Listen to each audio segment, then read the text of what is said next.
Balandia Congo Live Télévision, merci pour vos arrêts ébélés, pour nous rendre partout dans le monde entier. Tout le bino, meilleur venabino, bisika obozwami. Lelo penza, to yambe bino mboka honorable Mouza. Na penza to kolobla sur la question d'actualité au tambola na ville province ya Kinshasa et surtout discours ya mboka. Martin Fayulu au penza à l'obelaki natina nation congolaise mokolo ya lobby peut to lobela sur ba poa mususu mbote honorable Mouza.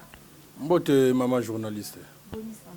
Bon santé kitoko kitoko malgré mboke qui est bien mais bon santé ça quand même bien nzamba salisi biso après biso pema parce que Monique batebele balukaki yango biso to mérité peut-être ko le kabaninga te mais ezaka grâce donc tout ça bien.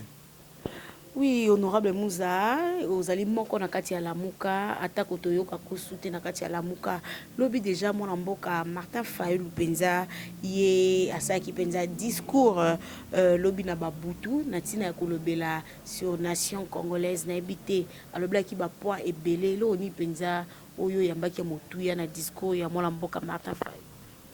Bon, d'abord merci pour na motuna na yo. Lobby ngana zaki présent moko ya ba leader na biso il fallait qu'il s'adresser na mboka mobimba pe na mokili mobimba donc à s'adresser na ba congolais nyonso sans exception na ba oyo bazali awa na mboka na ba oyo bazali na mboka bapaya na ba oyo to bengaka communauté internationale nandeko Félix Tshisekedi Nandeko Kabila, Nabandeko Oyo Bazana Beni, donc a touché situation nyonso ya mboka uta to salaki ba élection Oyo ya soni yo yebi Oyo lelo et sali que au lieu to zala na ba institution Oyo kokai ko zala makasi esunga mboka pe me mboka na nzela ya développement population na ensemble azande kolela azomona makambo ezo kende malamu te azomona kazaki na espoir mais espoir yango komi o balobaka na lopoto espoir déçu donc asimbaki makambo nyonso ya mboka. Oui, mon mboka honorable Mouza tozonga penza na discours ya Martin Fayulu Madidi alobaki ba point epelé kasi premièrement bandaki penza na likambo etali alternance topé changement ya mboka Congo alobi na RDC to ko lobela alternance te topé changement te aussi longtemps ben institution nyonso ezali gérer penza na individu moko boye soki to ko yeba individu aneza ba ko lobela bon Joseph Kabila Kabangi est-ce que mais oh ya lobeli sur tout le changement te alternance te pote Kabila azako gérer ba institution nyonso est-ce que vous allez d'accord na ba propos na yo wana na kozala d'accord na ye parce que témoin alobaka o ya moni to ya yoki ngana zali moko ya ba oyo ba moni situation ya mboka ndenge zali ko kende surtout na makambo etali ba élection soko tali na ndenge population evotaki bato belé lelo bakoki kozala bisika o bazate tozwandakisa kaka ya ba député oyebi ke lelo ezana ba député oyo bazana assemblée bazwa ata 300 voix te bazana assemblée po bapesaki mosolo po bazalaki na ba influence. Alors na ba situation wana ba congolais nyonso bazomona na ke égalité zalité petit nango to kenda ba élection na ndenge makambo ezo salama ezomona na neti pe ezate lelo soko tamboli na cité olobi na bato keno boya bo voter ebele bakoboya bako to voter nini bino si boponaki bato na bino et sali que situation na lelo okomona ke même ba député bakenda susu vacances te ebele ya ba député po ba député ya solo bazali o bazwa penda na ndinga solo bazali mais et comme le kola ke ba élection to kendaki mais ba nommer bato yo ndo kozala député yo kuno kozala député yo kuno kozala député po so bokoki 5 ba député bokozwa pe ministère moko. Alors makambo yango ezali ke population avant ko ye lobby aloba population a sa loba yango clameur public et salama ke na ndenge biso to votaki bato yo bozo tia wana bozo bakisa bo bakisa surtout na nzela ya cour constitutionnelle parce que na ndenge senya salaki asali babuzo ba ebele déjà cour constitutionnelle oyo ezali ke institution oyo ekoki ko tombola mboka oyo ekoki kosala lokumu ya mboka toyebi makambo nini basalaki lelo tokoma na ba validé invalidé na ba invalidé validé na ba validé invalidé donc mboka koma ya ba VI eza makambo e salama ya soni pe population amona yango. Alors lelo soki mwana mboka Martin alobeli yango parce qu'aza témoin amoni ayoka même mokonzi ya mboka alobaki makambo e salami kuna eza makambo ya soni na français a utilisé le terme inacceptable mais oyebi mboka oya biso tangu tozo tika makambo balobi ba sénateur ba corrompre po bakoma place boye ba suspendaki to monaki président Tshisekedi da suspendre Sénat lobi nango soki elekaki ndenge nini ezongi balobi bato oyo bapesi mbongo po bazwa eza na batu minene oyo baza respectable na mboka balobi oyo makambo eza kaka mbongo soko pesi mbongo te ekozala boye te bon mboka ekomi neti corruption ekomi neti règle. Donc pendant que bazo lutter contre corruption mais corruption eza yangonde ezo sala pour que mutu azwa esika azwa mandat o ezali ke batunde fo bapona mboka ekotambola te. Conséquence nango lelo 1 an après les élections tozo balukwa ku esika moko te tozo tepa. Donc ngana za nga prophète a malerté mais ezomona on dirait mboka na biso ezo na malédiction moko parce que tolingi koto sate peuple oyo aza mokonzi ezane tozangi koto sanzambe peuple nde mokonzi bamboka nyoso oyo moni lelo bozo envier to bamboka oyo biso tozo envier c'est parce que bato saka peuple mokonzi ezali peuple kolo démocratie ezali peuple muto ya kopona batu oyo ye alingi eza peuple soki tozongi na molongo te e ozala kaka pasi na pasi tala lelo Noël lokola Noël te tozo atanda kisaboye bonne année à tout lokola bonne année te lobi tango na wuti na pa ya mona mboka Martin na 0 heure batu bazozela mwandambo ya loso batu ministère ya enseignement na ba chege pe libanda ba kozela te ngana mona ba chege te ngana moni ba papa ba mama ba lali na pelouse ya boulevard Tchatchouana. Non, ça doit quand même interpeller. Soit tozo ça la politique yango poto mi kamba toko makaka bamvwama totika makamba ba élection alors.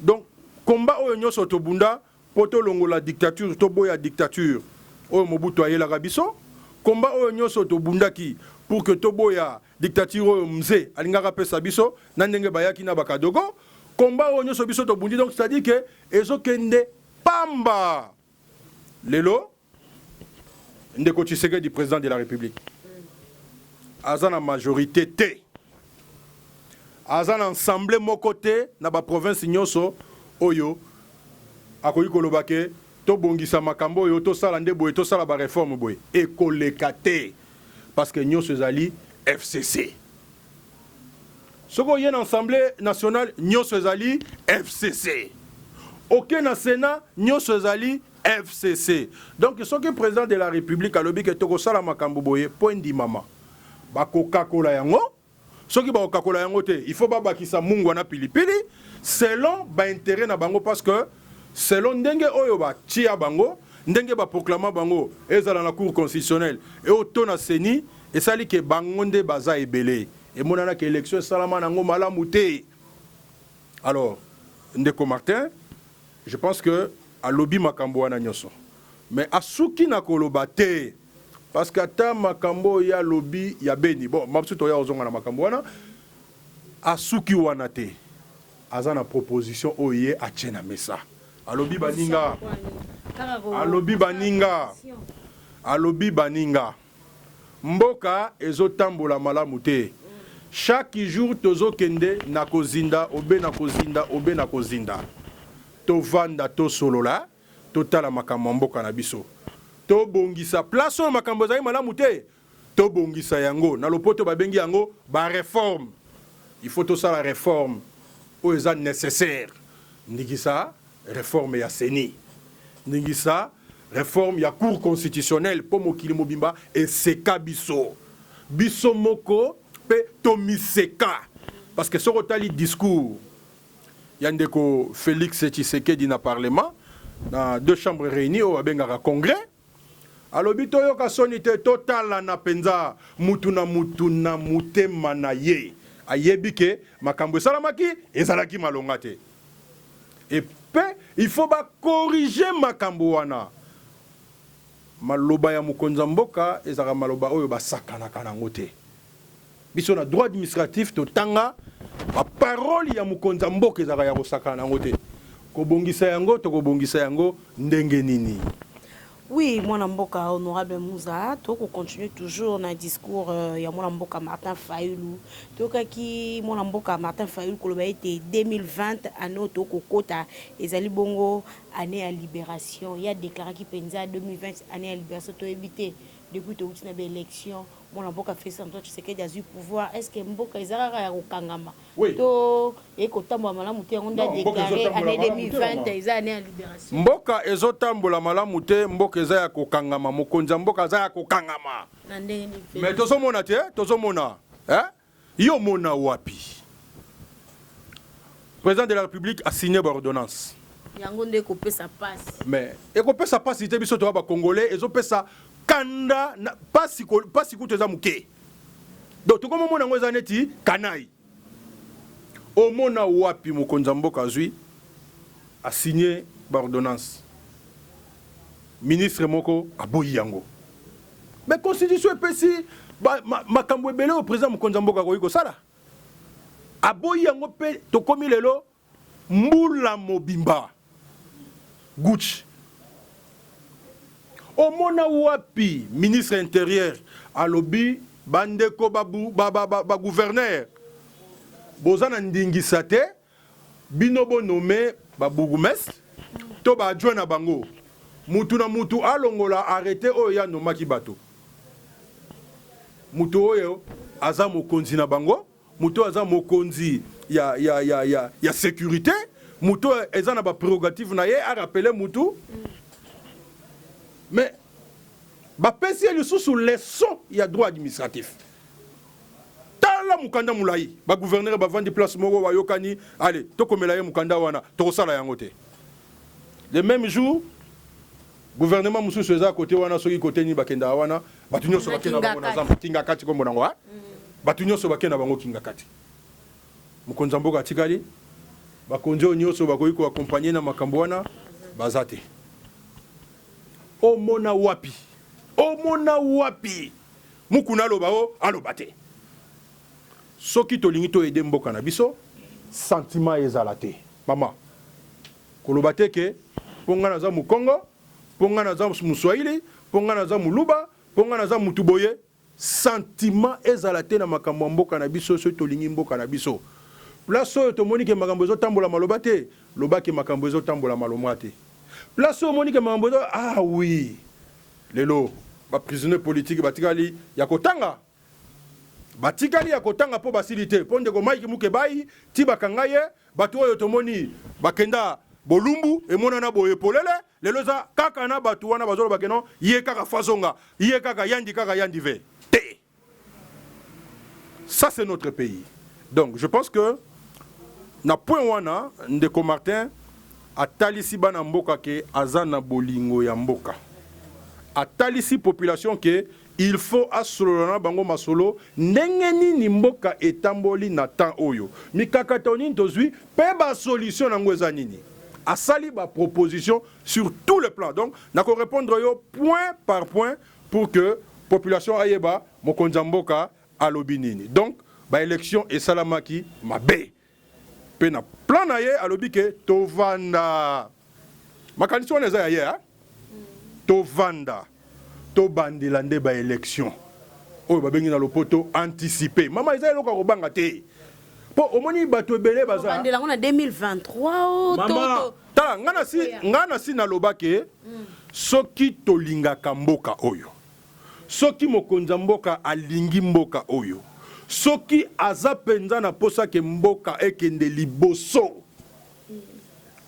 parlement ba ensemble nyonso efwe kweya nyonso efwe kweya likanisi ya malamu yango na parce que ba institution eza bloqué sikoyo toza na mokonzi tokomi kutu kotuna bato pe bazotuna mais sikoyo mokonzi mboka eza pona nini biso bakongo toyelo bakete mokonzi mboka eza kaka moko soko landi ezala ndeko kabundu ake na meeting alobi te mokonzi mboka eza kaka moko soko landi bata FCC balobi mokonzi mboka eza kaka moko olandi batu boye mokonzi mboka eza kaka moko oui mokonzi mboka eza moko yo poza la papa obando oyebisaka bana bala bakate wana nde papa na biso wana nde papa na biso muto koyeba ke wana za papa na ye siko makambo yo biso tozomona biso population de façon générale eza eloko sentiment te opposition majorité unité makambo yo tozomona yango wana bato balingi na bango koloba te bavanda nango eza ba sentiment na bango par rapport mba msusu ya kwanga na bango bazolia mais biso tango tozomona boye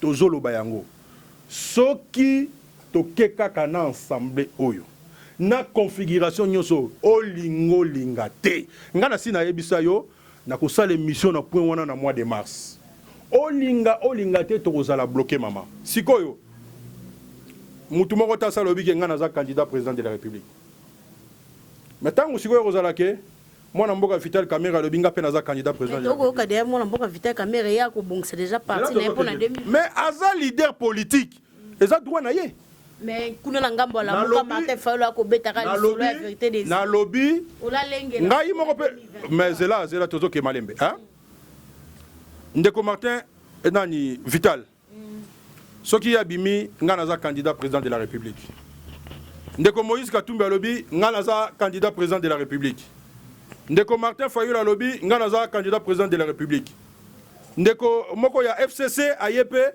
ngai candidat président de la république toyebite ya soki ndeko Raïssa Rozonga to Rozonga te wana eza débat muso ya constitution to yana ngona na ndenge ya nini o mebiso si to lobaki ya Rozonga te hein to yibiso to lingite ya songa to lingite siko na mamba débat ya constitution wana eza makambo eza ya likolo ya français ya likolo soko linge mission ya munene pona yango to je pense même si to sala yango tango ko koma siko batu wana nyoso baza ba candidat yozo mona ke gouvernement ba institution o ero fonctionner non nous avons besoin na bamboka nyoso bazaka na besoin ya majorité pona kokamba mboka soki akosala yango te alors en ce moment là ata makambo ngo zaki akobeba pona intérêt ya mboka atika batu ya FCC bazwa gouvernement basala makambo na bango eza constitution de lobiango bazui premier ministre na ye azui ba ministre na ye ndenga lingi aza chef à gouvernement aza responsable devant parlement asala makambo na ye ye aza président de la république ye patikali comme président de la république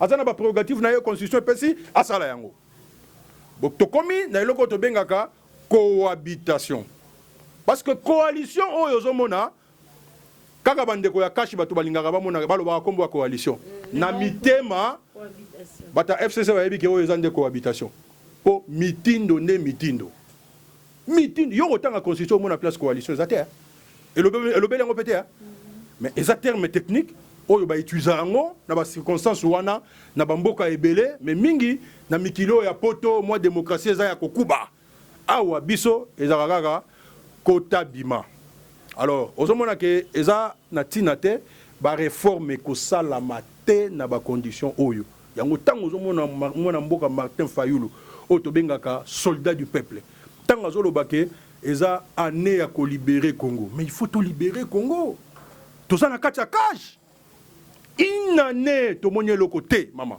une année tomoni eloko te tomoni nzele salamité at une année nzele salamité mona baso de mouton ko sala eza nzela te wana eza ba modification nzele zalaka batali ke awa pour tocha nini oyo tocha robot ou bien tocha saut de mouton. Mais lengue ça oye beba mbula na mbula kabila babongisi on ne peut pas refuser babongisi.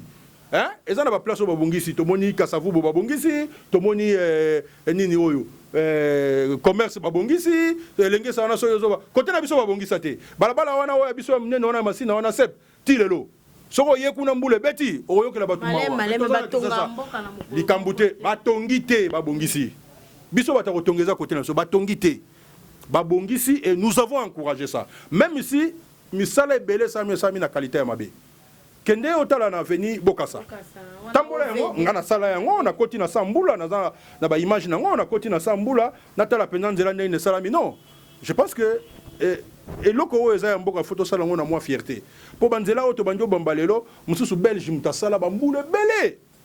Banzela mususu belge très béton basala bas africains basala kala ti lelo to mona examen oyo biso oyo bato bazo sala oyo to ebité bango basangisaka zelo na goudron ou bien basangisaka zelo na ciment ou bien bana solution mususu ba nango to ebité donc nzele salami nango te inane eloko te.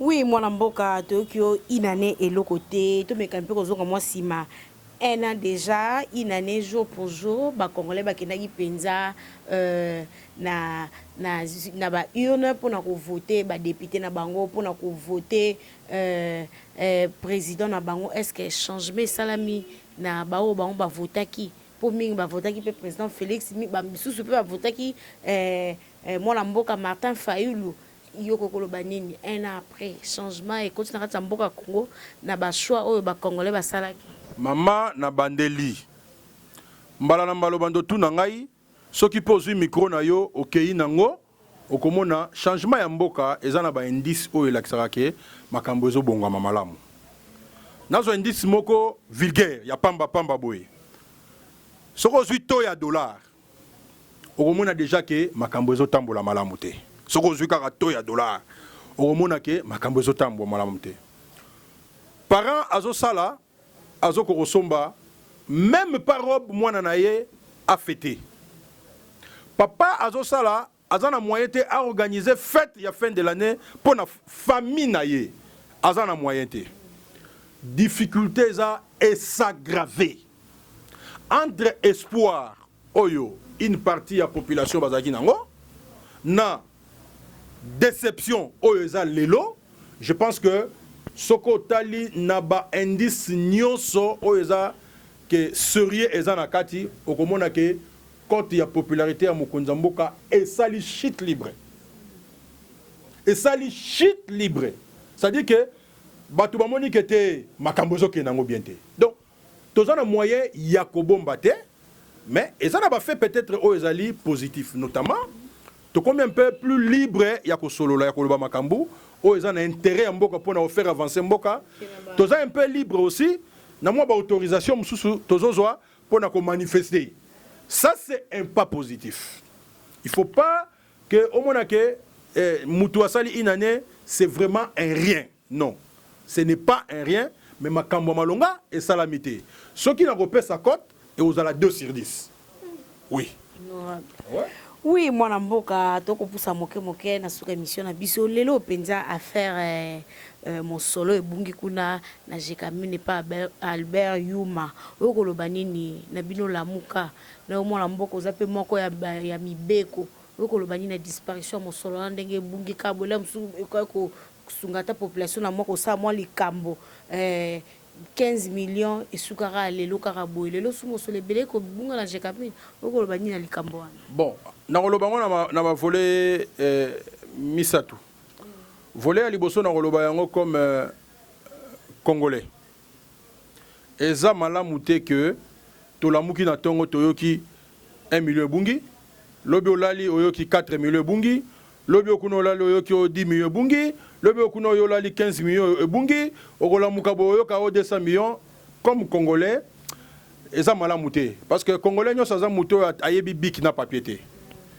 na mitu ya ba mama na biso pona o expliquer bango makambo mso eza pasi mais bango ba koyoka ke kuna bazo yiba ba millions donc pona population eza signe moko ya malamu te vis-à-vis d'abord ya bakonzi bazo mona ke biso to kenda élection to voter bango po bango ba yibaka bazora bambongo wana batongaka bandaku bana bango batangaka na poto basalaka boye biso tozonyo koma tozana courant te tozana mai te tozana moya kolia te tozana transport te donc makambo na biso nyonso eza pasi vis-à-vis ya population eza bongo vis-à-vis ya badéputé oyo bato biso toponaki je pense que nako marché momoko oyo oza makasi bazosala preuve ya irresponsabilité parce que baza ba élu mais tozomona ata action moko te oyo ba élu balobi ke oyo eza musala na biso ya ko contrôler gouvernement eza constitution ya nazuka aspect ya contrôle ya ko contrôler gouvernement ya ko contrôler ba entreprise publique donc mission ya contrôle tozomona neti ezo salate alors sur ce point là la responsabilité parce que lobby population kolobani batango kutu to vota peko koya na mutu na bango alors que baza na possibilité ya ko sauver mboka en toute honnêteté en toute transparence et dans la légalité parce que ça na mission na bango et enfin la troisième position eza par rapport il y a Mokonzi Mboka. Mokonzi Mboka aza lokola élément neutre. Soko na 200, ba ebisio 0 yo lobi 0 eza le côté. Mais bakisa 0 na sima ya 200, okomi dango 2000. Okomi dango 2000. Donc Mokonzi Mboka température oyo ya ye eza température mo globale. C'est-à-dire que azana assiette azana espace oyo eza munene koleka bato nyonso biso bafotaki biso na circonscription électorale moko boye mais ye circonscription électorale na ye zali Kwilu Mai-Ndombe Okatanga Olomami Sud Ubangi Nord Kivu Sud Kivu donc ye Congo mobimba bafotaki ye makambo na nyonso ya mabe ezokwea ezokitati pa na ye conséquence nango zali ke azo sala musala malamu te donc omoni kezali chaîne lokola siko ba institution ngo tozwaki eza ba institution oyo ezomona na lelo ke tozwaki yango na ndenge ya malamu te batu ya kanyaka baza meke nakata gouvernement bato bapesa mbongo baza meke bato bapesa basala cop meke esali ke mutu na mutu azo fonctionner selon ba considération oyo ye azalaki nango po akoma par exemple député et comme lokola baza redevable sous-souté vis-à-vis ya peuple etali nango bisoté ba ya ozonga kaka na ngonga wana alors biso ba congolais lokola tozi moi chance na domaine wana ya presse lokola makambo ezokende botika biso toloba seule façon pour na biso ya ko s'exprimer eza kaka boye 2020 biso nga nako mobiliser na mandoleka na ba chaîne na bino nako solo na batu nako mobiliser mobilisation nga pour l'intérêt ya peuple congolais mobilisation nga pour que lobby yo pe journaliste moi na no atangi classe aye pas un candidat à gagner avant di penesika na ye asungi pemboka politique ezaka pour na bato mbongo te pour na ndenge toza boye politique comme lokola bato influence ezape lokola bato ya mbongo non ekoki kozala bongo te mboke otambola te parce que biso toza pe ba africain oyi bato balelaka na ndenge ke vote na bango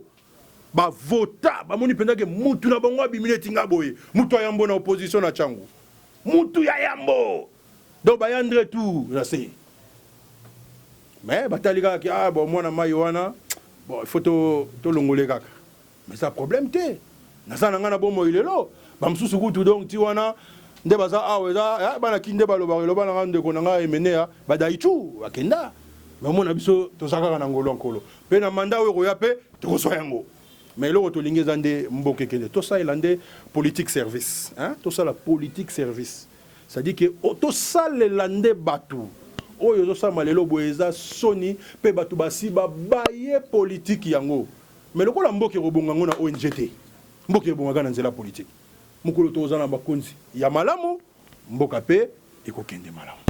Oui, mwana mboka tokomi na suka na momo poussé lelo penza na tina ya situation sécuritaire ya est ya mboka na biso Congo mwana mboka wazali bongo coordonnateur na bino la muka ye penza alobaki ete sengi ko déclarer guerre na Rwanda pote bango nde ba kosala nyonso pote est ya mboka na biso za na kimia te okoloba nini na likanisi wana.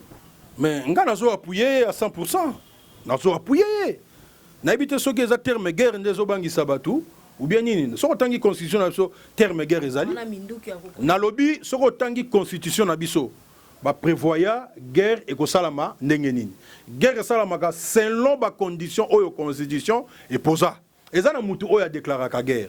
Mais il faut kozwa makanisi ya mutu. C'est-à-dire que alamusi biso ba congolais. Alamusi biso ba congolais tosali 20 ans. Tosali 20 ans. Batu bakufa. Nanya lukaka makamona batu bakufa Rwanda. 20 ans. Et lelo, ba expert baloba ke tokoma déjà na près de 8 millions ya batu bakufa. C'est-à-dire que mboko lokola Guinée oyo wicho organiser ba élection tole bato bakufa na baza mboka lokola Guinée au multiplier en fois 7. Pour baza soki 750 000 c'est combien? 8 millions. Donc mboka lokola Namibie batu nyonso mboka mobimba batu bakufi. Ba yo defo batu na Congo po bakena bango kuna. C'est beaucoup. Alors makambo ya lobaki nga na puya kango na sens nini? Na droit international. Ezana eloko babengaka équilibre de force. C'est-à-dire que ceux qui yoza lembele yeba ke ba voisin ba moni ke yoza lembele makambo nyonso bandulukela yo. Il faut yo ozala pe mutu mutalobi boye yo epseke non soko meki ozaka o mutazongi. Biso to mona awa na mboka oba obiye kwea na Kinshasa. Nga témoin. Mzee Laurent Désiré Kabila. Aye a Koti Petro Congo. Aye na rai ba Tchebi Bundele ale beta. Mzee Laurent Désiré Kabila. Tout et Katingamba Brazzaville. Banda mkolo wana ta obimo kwea na Kinshasa te. Toza na besoin d'équilibre de force. Batu ba yebake Congo eza na mapinga, Congo eza na ba soldat oyaye, Congo eza na force oyaye, Congo eza na makambo oyaye. Il faut te défendre mboka. La défense. Avant que ne assurer sécurité, c'est d'abord la défense. Si vous voyez que défendre mboka te, vous allez mikakatano na ndenga sécurité. Vous allez mikakatano. Défense na sécurité za complémentaire. Pour nini kaka biso ba congolais to subisaka. Coup de chapeau, na ba information ezo la biso, na ba mapinga na biso bazakuna, to yoki ke bango moko bakomi koya. Mais ba o bazoya, o mona ba congolais. Ba oyo msusu oyo ya ngambu, ba yakate. Bango o mona ba koti bazamba ti o rébellion mo so yekuna. Biso kaka to dayaga. So to lobi guerre ba to ta guerre dans la constitution. Ce qui est le zake, to bunda, et vous allez dans le cadre de la Constitution. Et vous allez dans le cadre de la Constitution, où est le problème? Le problème, c'est. Alors, donc, il faut que les Congolais, to fungoma, to la mouka, to sala. Donc, il y a une déclaration moko patriotique. Il y a bateau balingi moka. Voilà. Merci, merci beaucoup, maman. Merci. Balandia Congo Live Télévision, merci pour vos acquis belé. Kolanabiso na mwana mboka honorable Mouza na ipenza to betaki masolo ya actualité politique ya mboka na biso Congo mingi na message ya mwana mboka Martin Fayulu openza alobaki na mokolo ya le 30 décembre tokomi na suka. Merci na ordre ki na sima caméra Gibotombela. Merci na balandios bandarabso partout dans le monde entier. Ba meilleur venabino na ba monnaie nyoso. Ba monnaie nyoso. Oui ben que la muka pe le 17 ba robima lanzela ba ko sala marche ya day pour la rolela. Kitamba la pembe zangate. On est à day national 8 millions c'est trop. Alors, soldats du peuple, ça peut s'imiter. Est-ce que vous avez mobilisé Batou? Ils ont mobilisé Batou. Ils ont Congolais qui ont la conscience naïe. Ayeba, azo sale loko wana ponanin. Azo kono buka ndako mutute. Azo kono buka mutuka mutute. Makambo zo sa manamboka za to soutenir baninga na biso. Peto lila na ba o balela. Eza biblete. Lata kitambala na ya pembe. Hein? Moi chapeau ya pembe. To pesa ba explication. To zo ta foya ya kapo. To pesa ba bata. Eza pona mboka. Hein? Donc ba tutu. Ba Congolais nyoso ato na il a déjà danger. À toi, on a cash. Il y a le 17. La tani na pembe. Hein? Pour Makambo et Zoleka. Donc, moi, ça te photo sur Ngamboka.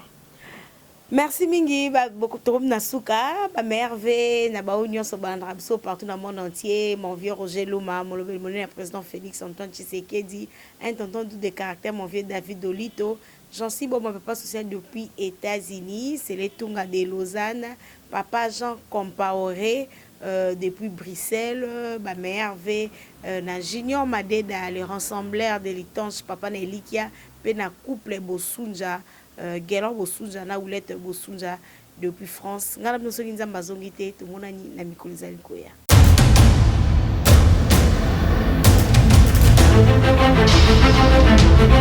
Audio